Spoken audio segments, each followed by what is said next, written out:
Shalom semuanya, senang kembali dalam program Pagi Berkat bersama Pase. Saya bisa menjumpai saudara secara live. Saya berharap hari ini hari yang penuh berkat buat semua saudara di hari Rabu ya. Hari Rabu pagi ini, dan izinkan saya menghantar saudara yang mau beraktivitas di Rabu, yang sudah mungkin dalam perjalanan atau on the way menuju ke tempat aktivitas saudara, untuk membagikan kebenaran firman Tuhan. Saya akan bacakan dari Ibrani pasal 6 ayat keempat, kelima, dan keenam ya. Saya akan bacakan buat saudara surat Ibrani pasal yang ke-6 ayat yang ke-4, 5, dan 6 ya. Dan saya akan membacakan versi terjemahan baru 2. Demikian firman Tuhan. Sebab mereka yang pernah diterangi hatinya dan yang pernah mengecap karunia surgawi dan pernah mendapat bagian dalam Roh Kudus, dan yang mengecap firman yang baik dari Allah dan kuasa-kuasa dunia yang akan datang, namun murtad lagi, tidak mungkin dibaharui sekali lagi supaya bertobat, sebab mereka menyalibkan lagi anak Allah bagi diri mereka dan menghinanya di depan umum. Saudara kekasih Tuhan, ini suatu ayat yang seringkali agak diabaikan karena banyak orang menilainya bertentangan dengan hukum kasih karunia, di mana dipahami kalau kita mempercayai kasih karunia itu sampai kapanpun Tuhan Yesus akan memberikan pengampunannya ya kepada kita ketika kita bertobat. Tidak salah sih beriman seperti itu atau mempercayai seperti itu. Tapi kita juga tidak boleh mengabaikan ayat firman Tuhan yang lainnya kan Bapak Ibu. Itu yang saya bilang dalam materi Pagi Berkat bersama Pase di hari kemarin. Penting kita dewasa ya. Bukan cuma makan susu atau minum susu, tapi makan makanan yang keras. Makan makanan yang keras tuh salah satunya harus membaca dan mengimani juga ayat-ayat yang sepertinya agak bertolak belakang dengan apa yang kita imani, yang kita pahami, saudara. Dalam surat Ibrani tadi, penulis Ibrani mengatakan bahwa kurang lebih, kalau saya simpulkan, kalau ada orang yang sudah bertobat, ada orang yang benar-benar sudah dalam Tuhan, ada orang yang sudah benar-benar menyaksikan kebaikan Tuhan dalam hidupnya, dia mempercayai Tuhan dengan sungguh, terus dia murtad. Orang-orang yang sudah tadinya dalam Tuhan sungguh ini terus murtad kembali, itu kata penulis Ibrani tadi, dia sulit untuk kembali diperbaharui. Orang yang model begini nggak bisa lagi diperbaharui, karena mereka artinya sudah menyalibkan Yesus kedua kalinya. Ini sebenarnya ayat yang sangat strong, ayat yang sangat kuat sekali. Ayat yang juga menjadi bekal saya, menjadi pemahaman saya dalam waktu-waktu awal pertobatan. Saya benar-benar menjaga itu, ya. Karena saya memahami ayat ini, maka saya agak takut, saudara, ketika awal-awal bertobat itu untuk terlalu gampang memberi kesaksian pertobatan saya. Sebab saya tahu ayat ini, ya. Jadi saya berkata, meskipun ya, pertobatan saya itu kan juga lumayan, kalau bagi saya sih lumayan keren juga gitu ya, untuk diceritakan, untuk dibagikan sebagai sebuah kesaksian. Tapi saya tunda untuk waktu yang lama loh Bapak Ibu. Saya berani yakin ketika saya bertobat, karena pertobatan saya itu langsung saya ekspresikan dengan masuk sekolah teologi ya. Itu di usia saya 27-an, 26-an akhir gitu. Saya agak sedikit lupa, tapi ya antara 26 akhir atau 27 awal. Saya itu di kelas teologi itu kan sering diberikan waktu untuk bersaksi gitu ya. Saya sampai-sampai gak pernah menyaksikan pertobatan saya tuh yang versi lengkapnya ya. Saya menunda sampai saya merasa nanti by proses saya akan juga menjadi orang yang matang secara teologi, tidak akan goyah lagi, dan saya baru bersaksi tentang pertobatan saya. Sebab tadi ayat ini menakutkan. Sebab kalau kayak saya, kayak saudara yang sudah Kristen, yang sudah lahir baru, yang sudah percaya Yesus dengan sungguh, yang sudah punya pengalaman pelayanan, yang sudah punya pengalaman berjumpa dengan Tuhan secara pribadi, dan itu kita saksikan kepada banyak orang. Terus akhirnya kita murtad lagi. Mungkin kau berkata, nggak mungkin lah Pak kita murtad lagi. Saudara, yang saya tahu Alkitab kita mengatakan bahwa di bawah kolong langit ini semuanya serba mungkin. Jadi jangan pernah terlalu percaya diri, jangan terlalu kepedean gitu ya. Saudara tidak akan bisa murtad lagi ya. Orang yang seperti ini akan mudah tergelincir. Justru saudara harus berwaspada.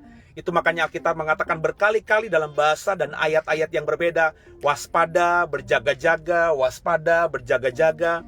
Itu supaya kita benar-benar menyadari bahwa kita bisa tersandung, kita bisa tergelincir, dan kita akhirnya bisa meninggalkan iman kita. Dan kalau itu terjadi atas kita, ya kita tolak dalam nama Yesus. Kita yang hari ini sudah bertobat dengan sungguh, terus kita akhirnya murtad. Penulis surat Ibrani tadi, firman Tuhan tadi mengatakan, kita tidak bisa lagi untuk diperbaharui. Ya. Tidak mungkin diperbaharui sekali lagi supaya bertobat. Tapi faktanya ada loh Pak, orang yang sudah Kristen luar biasa, terus dia tinggalkan Tuhan, terus dia bertobat lagi Pak. Dan kayaknya benar, kita lihat aja nanti, kita uji aja saudara, ya, kebenaran firman Tuhan ini. Sebab saya sudah pernah melihat beberapa kali banyak orang yang lahir baru, yang bertobat dengan sungguh kepada Tuhan, sudah bahkan melayani Tuhan, bersaksi dengan luar biasa, terus akhirnya murtad lagi, ya nggak bisa lagi bertobat. Ya, dilayani berkali-kali juga akhirnya dia tetap menutup pintu. Ya, akhirnya saya secara pribadi mengimani ini benar nih. Ya, makanya kita harus berhati-hati. Makanya kita harus terus-menerus menaruh pengharapan kita akan langit baru, bumi baru. Orientasi kita harus Yerusalem baru, Bapak Ibu. Sehingga benar-benar meskipun ada godaan, ada masalah, ada apapun yang berusaha untuk mengganggu dan mencuri iman kita kepada Tuhan, atau iman kita kepada Tuhan dicuri oleh apapun dari faktor eksternal, kita bisa mengkeepnya, kita bisa menjaganya, karena kita benar-benar berharap sungguh kita akan ada sampai di Yerusalem baru nanti. Jadi di hari Rabu ini, saya tahu tantangan Bapak Ibu berat, mungkin ada tantangan, ada godaan untuk menjual imanmu, ya. Entah itu dalam pekerjaan, dalam pertemanan, dalam hubungan percintaan, apapun namanya saudara. Jangan tinggalkan Tuhan, ya. Jangan pernah murtad. Sebab sekali kau murtad, karena mungkin saja ada di dalam logika saudara, itu yang saya alami dulu di masa muda saya. Nggak apa-apalah, saya tinggalkan Tuhan, saya murtad aja.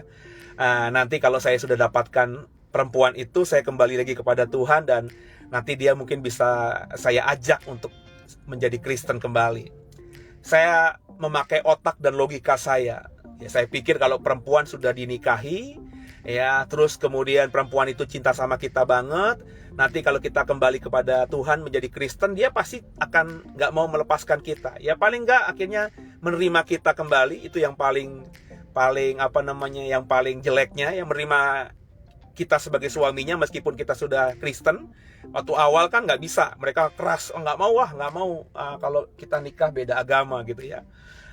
Tapi setelah kita akhirnya mengikuti jalan mereka, terus di pertengahan pernikahan kita jadi Kristen lagi, perempuan itu kan nggak mau menjanda gitu kan, nggak mau dipisahkan. Jadi logika kita kalau kita nanti pindah agama lagi menjadi Kristen di tengah pernikahan kita, dia pasti mengizinkan, dan bahkan nggak mungkin ada kemungkinan dia akhirnya mau mengikuti iman kita. Tapi dengarkan saya saudara, saya baca ayat ini, saya paham baru setelah saya akhirnya bertobat sungguh, dan saya tidak melakukan hal itu karena Tuhan dan campur tangan Tuhan. Saya melihat bahwa kalau kita sudah kenal Tuhan, sudah mengecap kebenaran, bahasa dalam terjemahan baru 2 ini keren ya. Mereka yang pernah diterangi hatinya, tentu oleh kasih Tuhan, yang pernah mengecap karunia surgawi, mendapat bagian dalam Roh Kudus, mengecap firman yang baik dari Allah dan kuasa-kuasa dunia yang akan datang, kemudian murtad lagi. Itu nggak ada lagi pertobatan, nggak akan ada lagi kesempatan untuk diperbaharui, karena orang-orang model begini adalah orang-orang yang artinya sudah menyalibkan Tuhan kedua kali. Saya berharap saudara paham, maka pegang imanmu sampai mati, ya. Supaya bisa pegang iman sampai mati, kita harus percaya kepada Yesus tentunya. Dan percaya kepada Yesus itu artinya Bapak Ibu dan saya benar-benar mau memulainya dengan mengenal Dia lebih lagi, ya. membaca firman Tuhan, bersekutu dengan Tuhan. Lakukan itu supaya kita bisa jaga iman kita sampai akhir. Selamat hari Rabu, semoga aktivitasmu hari ini diberkati. Dan sebelum kita akhiri, izinkan saya berdoa buat saudara. Tuhan, kami mengucap syukur. Di Rabu pagi ini kami mendapatkan kebenaran. Kami diajar untuk menjadi orang-orang yang mempertahankan iman kami dengan sungguh-sungguh. Dan Roh Kudus tolong kami di tengah dunia yang gelap dan tantangan di dunia ini yang begitu luar biasa, bisa menjerumuskan kami, bahkan banyak yang vulgar dan bahkan juga lebih banyak yang sepertinya tersembunyi yang bisa menjebak kami dan akhirnya meninggalkan Tuhan. Roh Kudus tolong kami agar kami mampu menjaga iman kami sampai akhirnya. Dan semua saudara-saudaraku yang mendengarkan program ini diberkati Tuhan, semakin teguh dalam Tuhan, semakin dalam iman yang benar, dan akhirnya kami semua nanti ada di Yerusalem baru. Ampuni salah dosa kami, Yesus Kristus adalah Tuhan Juru Selamat kami yang hidup, dan ke dalam tangan-Mu lah kami serahkan tubuh jiwa roh kami. Haleluya, amin. Kekasih Tuhan, selamat beraktivitas, mulai harimu dengan senyum. Temui semua orang dengan salam, ya. Berikan salam kalau dia orang percaya, shalom. Kalau dia belum Kristen, nggak ada salahnya saudara berkata, assalamualaikum Pak, assalamualaikum Bu, gitu ya. Bawalah damai sejahtera sukacita di tempatmu berada. Dan lihatlah, ya, mujizat pasti terjadi untukmu.